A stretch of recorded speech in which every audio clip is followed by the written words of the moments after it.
আসসালামু আলাইকুম রহমতুল্লাহি ওবরাকাতুহ।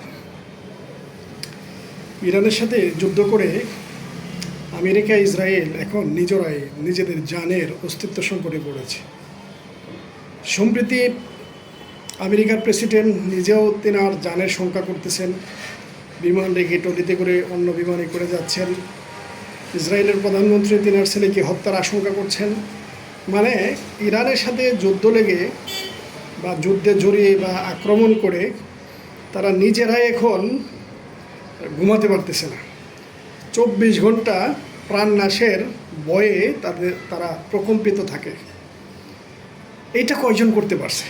আমরা হয়তো অনেকে সমালোচনা করি, কিন্তু ইরান এটা করতে পেরেছে। আর এই ভয়টা কেন তাদের মধ্যে বদ্ধমূল হয়েছে? এটার অন্যতম একটা কারণ হলো যে ইরানের সর্বোচ্চ নেতৃত্ব থেকে শুরু করে তাদের কমান্ডার কাউকে আমেরিকা বা ইসরায়েল ছাড়ে নাই।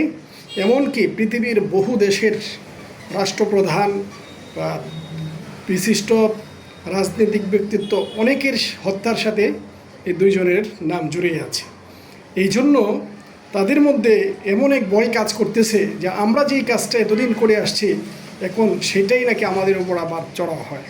এই জন্য তারা সঠিকভাবে ঘুমাতেও পারছে না, যে কোনো সময় প্রাণনাশ হতে পারে এই হুমকির মধ্যে আছে। অলরেডি আমেরিকার পরাজয় হয়ে গেছে, ইসরায়েলের পরাজয় হয়ে গেছে ইরানের সাথে। এটা আর লুকা চাপার মতো কিছু না, এটা দিনের আলোর মতো আলোকিত। এখন তারা যুদ্ধ ছেড়ে আবার আগের যে ফন্দি ছিল অর্থনৈতিক চাপ, ওইটা করার চেষ্টা করছে। এই জন্য শক্তি অর্জনের কোনো বিকল্প নেই। আপনি যখন দুর্বল হবেন, সবল যারা আছে তারা আপনার উপর ছুরি ঘোরানোর চেষ্টা করবে। এই জন্য আমাদের দেশেরও যারা দায়িত্বশীল আছেন, আমাদেরকেও কী করতে হবে? শক্তিশালী হতে হবে, শক্তি অর্জন করতে হবে। তাহলে যে কারোর সাথে মোকাবেলা করার সক্ষমতা অর্জন হলে আমাদেরকে দমিয়ে দেওয়ার সুযোগ আর পাবে না।